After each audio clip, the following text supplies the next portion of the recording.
tumultuous few months, a group of them went to the board of directors for rural medical, asking to take over. News 3's Amy Reed was at the meeting, but this goes beyond tonight, and she joins us now for the News Center to catch us up. Amy?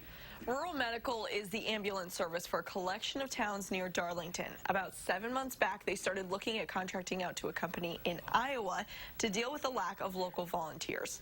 Fast forward a few months, and volunteers are upset at the board, so they quit.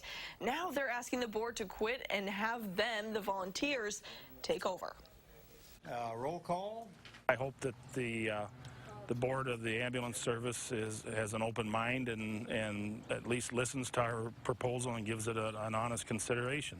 Jeff Burgett was a driver for Rural Medical for 5 years. He loves giving back to his community, but he said after a group of his fellow volunteers quit a few months back, he was asked to go too. It wasn't the decision he wanted. Eventually, he said the group couldn't take it.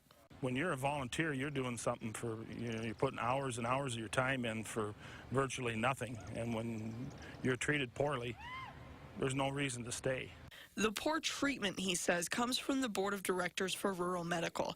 But they disagree, saying all they're trying to do is fill the gap left by the volunteers. It's quite a stretch to believe that having the crew walk out on the community without notice, thereby jeopardizing the safety and well-being of the residents in the ambulance district, can be described as diplomacy. The mayor of Darlington said he's worried about what he calls a power struggle. His city represents the largest chunk of the medical group at 48%, and he doesn't want to see taxes go up, something he worries will happen if a private company continues covering for volunteers. The company said that's likely. When you have people sitting here paid to ready to go all the time, that does cost more. Yes, it does.